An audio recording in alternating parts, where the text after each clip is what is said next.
আল্লাহ বলেন ওয়াজি আয়াউমা ইদিম বিজাহান্নাম, ঠিক এই টাইমে আল্লাহর ফেরেশতারা জাহান্নামকে টেনে হাসরের ময়দানে এনে দাঁড় করাবে। যখন এনে দাঁড় করাবে হাসরের ময়দানে, যখন জাহান্নামকে টেনে আনবে, জাহান্নাম একটা বিকট তীব্র বিকট চিৎকার দিবে, আওয়াজ করবে, গর্জন বের হবে। আল্লাহর কসম হাদিসে আছে, এই আওয়াজ জাহান্নামের দিকে যখন তাকায়া শুনবে, এই পুরা হাসরের ময়দানের সমস্ত মানুষ তখন চিৎকার দিয়ে এই প্রথম মুখ খুলবে, জবান দিয়ে কথা বের হবে, এক চিৎকারে সবাই বলবে ইয়া রব্বি নাফসি নাফসি, কি করলাম। ওয়া আন্না লাহু যিকরা, আল্লাহ বলে কিন্তু সেদিন মনে পড়ে কি লাভ হবে, কি লাভ হবে বান্দা। ইয়াকুলু ইয়া লাইতানি কদ্দামতু লিহায়াতি, প্রতিটা নাফরমান আফসোস করে বলবে হায় দুনিয়ার হায়াত থাকতে আমি যদি আজকের এই আখিরাতের জন্য কিছু পাঠাইতাম কত না ভালো হতো। হায় আমার তো সুযোগ ছিল, আমার শরীর ছিল, নামাজ পড়তে পারতাম, আমার টাকা ছিল, আল্লাহর রাস্তায় দান করতে পারতাম, আমার তো যোগ শক্তি ছিল, আমার তো ক্ষমতা ছিল, আমার স্ত্রী ছেলেকে নামাজ পড়াইতে পারতাম, কেন করলাম না? কেন হালাল খাইলাম না? কেন হারাম ছাড়লাম না? কেন নাফরমানি করলাম? এই আফসোস করবে, আফসোস করবে। আর আল্লাহ বলেন ফায়াউমা ইদিল্লা ইউআযযিবু আযাবাহু আহাদ, আল্লাহ বলে বান্দা মনে রাখো হাসরের ময়দানে আমি আল্লাহ তোমারে যেই শাস্তি দেব, এমন শাস্তি তোরে আর কোনোদিন কেউ দেয় নাই। তোরে এমন মারা মারব, হ্যাঁ কোরআনে আল্লাহ বলছে বেঈমান তোরে আমি এমন মারা মারমু যেরকম মার তোরে আর কেউ মারে নাই। লা ইউআযযিবু আযাবাহু আহাদ, কেউ তোকে এমন শাস্তি দেয় নাই কোনোদিন, তোকে এমন শাস্তি দেবে। ওয়ালা ইউসিকু ওয়াসাকাহু আহাদ, আমার ফেরেশতারা তোরে এমন বাঁধা বাঁধবে, এমন শক্ত বাঁধা বাঁধবে যে বাঁধা তোরে আর কেউ কোনোদিন বাঁধে নাই, এমন ভাবে বাঁধবে যে তোরে বাইন্দা ফিটমু বেড়া। এই আল্লাহ বলছে তোরে বাইন্দা ফিট, ইন্নাহা আলাইহিম মুসাদা ফি আমাদিন মুমাদ্দাদ, তোরে বাইন্দা ফিট, কুড়িত বান্দা, তারপরে তোরে ফিট। হ্যাঁ হ্যাঁ, আল্লাহ তাআলা বলছে নাফরমান বান্দা তুমি কষ্ট পাইবা। অতএব বন্ধু এই অংশে আল্লাহ তাআলা আমাদেরকে এটাই বলছে যে অচিরেই কিয়ামত হবে, হাসরের মাঠ কায়েম হবে, তুমি নাফরমান কষ্ট পাবে। অতএব আজকে দুনিয়া থেকে কাল্লা লাউ তা'লামুনা ইলমাল ইয়াকিন, আজকে যদি কোরআন থেকে শুনে, রাসূলের হাদিস থেকে শুনে গুনাহ ছেড়ে দিতা, আমি আল্লাহর কথা ভয় করতা, কবর ভয় করতা, আখিরাত ভালো হতো, তাহলে আমলের সুযোগ পাইতা। এই জন্য দয়া করে চলেন রাত গভীরে নিয়ত করি যে আল্লাহর নাফরমানি ছেড়ে দেব। বলেন ইনশাআল্লাহ, বলেন হিম্মত করেন ইনশাআল্লাহ। এই শেষ আল্লাহ বলেন ইয়া আইয়াতুহান নাফসুল মুতমাইন্না, তা আল্লাহ তাআলা বলে ইয়া আইয়াতুহান নাফসুল মুতমাইন্না, আল্লাহর ইমানদার বান্দা, নেককার বান্দা, প্রিয় বান্দারা, যাদের দিল প্রশান্ত, ইমানদার, নেককার, যারা আল্লাহ তাআলা ইবাদতে অভ্যস্ত ছিল, আল্লাহ তাআলা তাদেরকে আবার ডাক দিয়া বলবে বান্দা তোমরা চাই ওই পিড়াপিড়ি দেখা, এই যে বান্দা বান্দা দেখা ঘাবড়াইও না। এই মন খারাপ করো না, টেনশন করো না, তোমরা এই পিড়াটিরে দেখে ভয় পাইও না, এগুলা পিড়া হবে, এখানে এখানে বাঁধা হবে, পিড়া হবে, টাঙ্গাইয়া পিড়া হবে, তোমরা টেনশন করো না। ইরজিই ইলা রাব্বিক, তোমরা নিশ্চিন্তে ইমানদার, 40 বছর গোলামি করছো আমার, এই বান্দা রাত গভীরে আমারে সেজদা দিছো, আমার জন্য দুনিয়া ছাড়ছো, আমার জন্য গুনাহ ছেড়েছিলা, আমি সব মনে রাখছি বান্দা, আজ তুমি আমার কাছে আসো, এদিকে আসো, তুমি এদিকে আসো, ওইদিকে যা হয় হোক, তুমি আমার বান্দা, এদিকে ইরজিই ইলা রাব্বিক, তুমি তোমার মাওলার কাছে আসো, রাদিয়াতাম মারদিয়া, তুমি কোনো টেনশন করবা না বান্দা, আমিও তোমার উপরে খুশি, তুমিও আমার উপরে খুশি, আমি ইহাঁ সে তুম ওহাঁ সে, আমিও খুশি তুমিও খুশি, কোনো টেনশন করো না।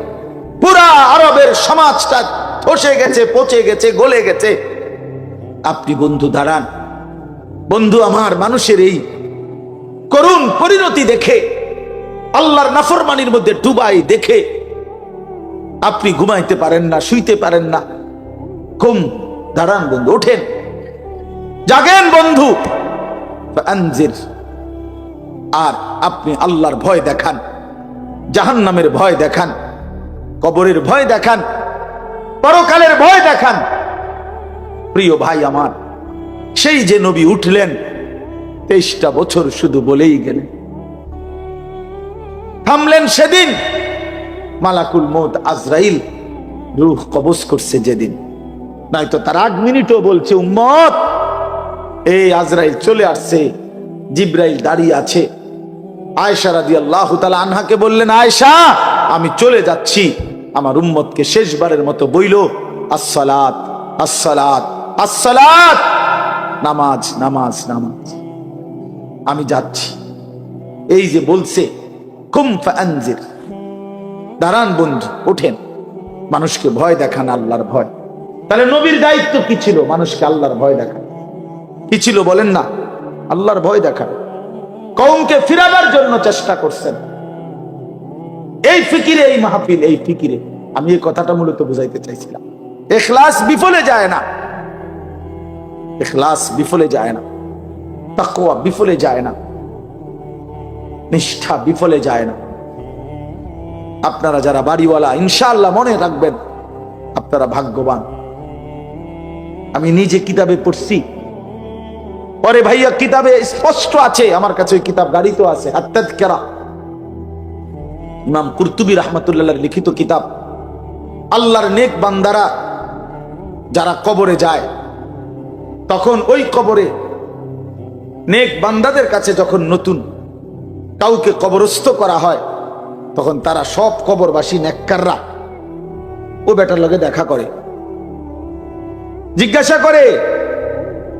জিজ্ঞাসা করে আমাদের অমুক অমুক কেমন আছে। যদি এই লোকের আগে কেউ মারা গেছে, অথচ এরা হের নামও জিগাইতেছে, তো এর তো হিসাব মিলে না, কিরে উনি তো আমার আগে মরছে, তো উনার লগে তো দেখা হইবার কথাই, হেরা আবার উনার নাম জিগায় কেন? তো বলে সে তো আমাদের আগে, আমার আগেই তো উনি মারা গেছেন, আপনাদের সাথে সাক্ষাৎ হয় নাই। আল্লাহর কসম কিতাবে লিখছে, আল্লাহর নেক বান্দারা তখন বলে আহা নিশ্চয়ই সে ফাউম্মুহু হাবিয়া, এই তাফসীরে আছে, নিশ্চয়ই তার ঠিকানা জাহান্নামে চলে গেছে। সে হয়তো ঈমান আমল নিয়ে কবরে আসতে পারে নাই, যার কারণে আমাদের সাথে সাক্ষাৎ হয় নাই। নাইতো তো হইতো, তোমার আগে যদি সে মরে থাকে তাহলে আমগুলোর লগে দেখা হইল না কা? নিশ্চয়ই নাফরমান ছিল। নাফরমান কারো দেখা পায় না, নাফরমান কারো সাক্ষাৎ পায় না। একটা মাদ্রাসাও, চারিদিকের যতগুলো মাদ্রাসা, এই মাদ্রাসাগুলোই আপনাদের পাহারাদার, ইমানের পাহারাদার, আমলের পাহারাদার, আখিরাতের পাহারাদার। আপনারা এই মাদ্রাসাগুলোর পক্ষে থাকলে আল্লাহর কসম ঠকবেন না। আমি বললাম আপনার বংশধরও ঠকবে না, আপনাদের বংশধররাও ঠকবে না ইনশাআল্লাহ। এর বরকতে আপনারা, আপনাদের যেই নেককাররা কবরে চলে গেছে, আল্লাহ যদি এর বরকতে আপনাদেরকেও নেককার হিসাবে কবুল করে, আপনারা একসাথে সাক্ষাৎ পাবেন তাদের। এই জন্য আমরা প্রত্যেকে ইনশাআল্লাহ মাদ্রাসাকে ভালোবাসবো, এই মাহফিলকে ভালোবাসবো, বলেন ইনশাআল্লাহ। আল্লাহ তাআলা এই মাহফিলকেও, মাদ্রাসাকেও কিয়ামত পর্যন্ত কবুল করে নেন। এবার তরজমাটা শুনে তাইলে কথা শেষ। 10টা আয়াত পড়ছি, সূরা ফজর, সূরাটার নাম ফজরের নামাজ। কোরআনুল কারীমের মধ্যে আল্লাহ তাআলা ভীষণ গুরুত্ব দিয়েছেন ফজরের নামাজের ব্যাপারে। 5 ওয়াক্ত নামাজের মধ্যে অত্যন্ত গুরুত্বপূর্ণ একটি নামাজ ফজরের নামাজ। এই সূরার মধ্যে আছে আল্লাহ তাআলা কসম করছে ওয়াল ফাজরি, এই প্রথম আয়াত। আল্লাহ তাআলা বলেন আমি আল্লাহ কসম করছি ফজরের নামাজের, ফজরের ওয়াক্তের, আল্লাহর কসম। এজন্য ফজরের নামাজের গুরুত্ব দেওয়া উচিত, ফজরের নামাজের গুরুত্ব দেওয়া উচিত। জীবন চলে যায়, চলে যাক, জান চলে যায়, কিচ্ছু চলে না, শুধু একটু ঘুমের কষ্ট, আর কিছু না। ফজরের নামাজ না পড়ার পিছনে যৌক্তিকার কোনো কারণ নাই। ফজরের নামাজের সময় দোকান পাট, বাজার, ব্যবসা, চাকরি, ক্ষেত খামার সব বন্ধ থাকে। কথা বলো না ভাইয়া, কথা বলো না, এই ছেলে কথা বলো না বাবা, কথা কইও না বাবা, ভিতরে বসে কথা কও, ফালতু কথা। তো এই একটু ঘুম ছাড়া আর কোনো কারণ নাই। কোরআনুল কারীমের মধ্যে আল্লাহ তাআলা বলছেন ওয়াল ফাজরি, আমি কসম করলাম ফজরের ওয়াক্ত। তার মানে তাফসীরের মধ্যে আছে আল্লাহ তাআলা যেই বস্তুর কসম করে ওই বস্তু অনেক সম্মানী, মর্যাদাপূর্ণ হয়। এজন্য ফজরের ওয়াক্ত আল্লাহর কাছে ভীষণ দাম, এজন্য আল্লাহ কসম করছেন ফজর। কোরআনুল কারীমে আল্লাহ বলছে ইন্না কুরআনাল ফাজরি কানা মাশহুদা, নিশ্চয়ই ফজরের নামাজ সম্মিলন, আমার কোটি কোটি ফেরেশতা, আমার ইমানদার বান্দা একসাথ হওয়ার মোবারক সময় ফজরের নামাজ। কোরআন শরীফের আয়াত, সূরা বনী ইসরাঈল। আল্লাহ বলছেন মাশহুদ, assembly time, time of assembly. Assembly কি?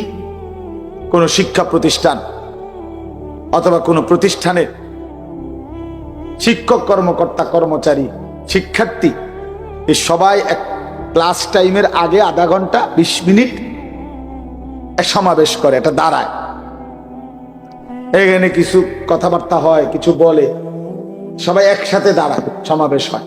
অর্থ হলো একত্রিত হওয়ার সময় সমাবেশ। আল্লাহ তাআলা বলছেন ফজরের নামাজ সমাবেশের সময়।